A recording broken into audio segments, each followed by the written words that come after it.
Yun. So hi guys, bumili nga pala ako ng Tecno Spark 10 Pro sa SM North EDSA. Yan. Yan yun. Tapos meron siyang kasamang power bank. So nangulit lang ako kasi iba hindi nagbibigay. Tapos yun. Tara, unbox natin siya. Muna natin to. Yun, medyo ginupit ko na. So ito yung Tecno Spark 10 Pro 256 256 GB plus 16 GB RAM. Yan siya. So unbox na natin. So yan, nabili ko siya bali ng 7,499 or more, almost 7,500. Bumili ako sa SM North kasi may mga freebies doon eh. Saka gusto ko yung nakikita ko eh. Hindi ko naman kayo dinidiscourage na bumili sa mga Last Mall or sa Shopee Mall, pero iba pa rin yung nakikita mo eh. Saka nakuha ko ng freebies. Iba, normally kasi hindi nagbibigay yung iba eh. Pero mamaya check natin yung freebies. So ayan. Sa natin. Yan. So ayan. Ganyan yung box niya. Check natin. So tingnan muna natin inside the box.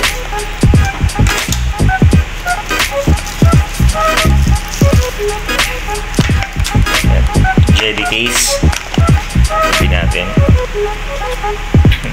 Warranty card 12+1. Natin siya dyan. Manual. Hindi man natin binabasa yan eh. Tapos yung charging brick nya, it's 18 watts lang, pwede na. Tapos check natin yung other na naman nya. Yun. Oops, mayroon siyang headset. Check natin yung headset nya. Sorry guys, isang kabilang ginagamit ko. Isipan ko lang i-vlog yung binili ko. Pwede na. Maganda naman yung niya eh. Klase naman siya. Tapos may pindutan dyan. Okay to. Goods to. Sa iba kasi walang headset daw eh. Tapos yun. Mayroon siyang Type-C. Type-C cable. Maba pa to. Check natin. Medyo maiksi siya. Pwede na rin. Tapos yun, meron siyang charging yung pin. Yan. So yan. Yan yung laman. Headset, Type-C charging cord, charging brick, jelly case manual. Yun lang naman yung laman niya. So dito naman tayo sa phone. Check natin yung phone.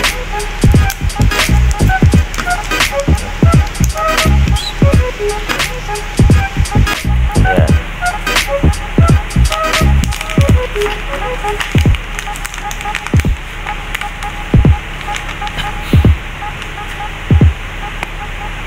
Ayan, tingnan muna natin yung likod niya. Mukha siyang iPhone. Yung 10 Pro. Tapos yan. So bali guys, medyo binuksan na to nung nasa store kasi kailangan kunin yung sticker eh. Ayan, wala. So yan. Goods naman siya. Tapos yung harapan niya. Buksan na natin.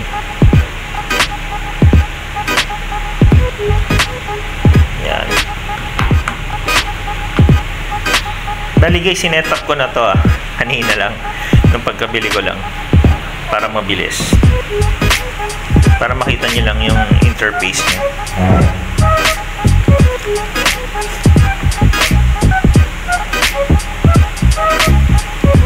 Medyo matagal lang siya. So ayan, naglo-load na siya guys. Medyo matagal lang siya pag binuksan mo. For some reason. Yan. Tapos sinetap ko na rin siya para magkaroon ng pin. Kasi matagal pag binuksan natin So inayos ko na siya. So yung interface niya ganyan. Yan, ganyan siya guys.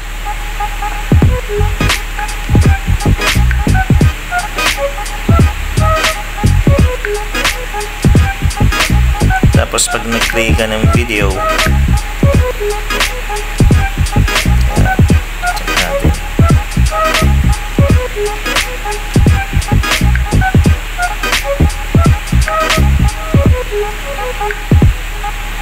ating settings.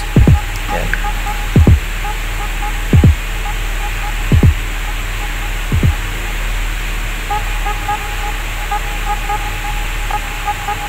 Yan, pupunta ka sa my phone, internal storage.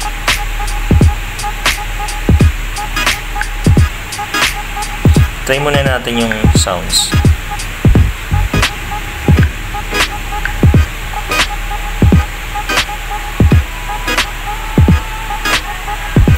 Guys, yung naobserbahan ko lang dito, to be honest, ang hina ng volume niya.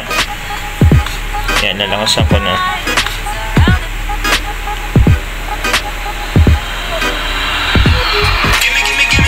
Kung malakas yung music talaga, malakas din.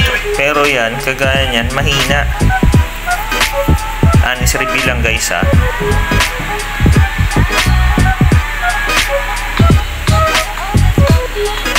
mahina siya.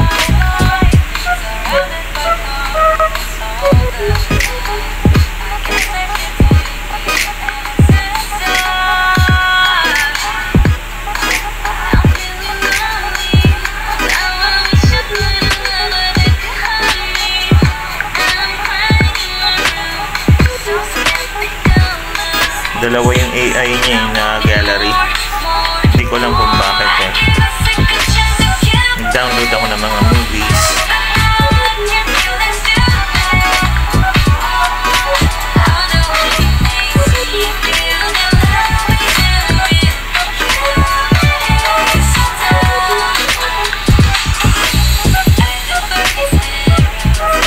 Tapos mag-play tayo ng isang video.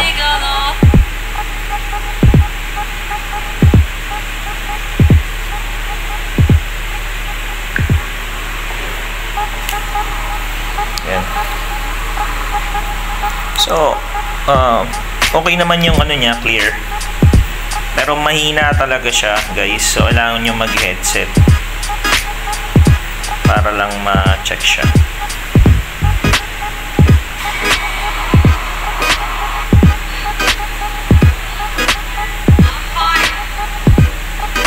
So, yan. Yan lang siya. Tapos yung likuran niya hindi sabi nila scratch free daw or something, pero di ko na tinaray. Pero yung front niya hindi siya AMOLED, okay lang. Kaya sa akin goods lang. Kaya yan lang yung na-observe ko sa Tecno Spark 10 Pro. So price goods naman siya sa 7,499 kasi may nakuha tayong power bank. Guys, pag bumili kayo, try nyo manghingi talaga ng power bank. Meron sila niyan. Kasi sasabihin nila what's inside the box lang. Alam nyo naman yung mga iba makabenta lang. Pero sa akin, yun yung nakuha ko. So ayun guys, thank you for watching. And sensya na, ngayon lang ako nag-review ng cellphone. Wala lang, gusto ko lang siyang i-share. Thank you. Hindi sana ako i-bash. Sabi lang ako ng totoo.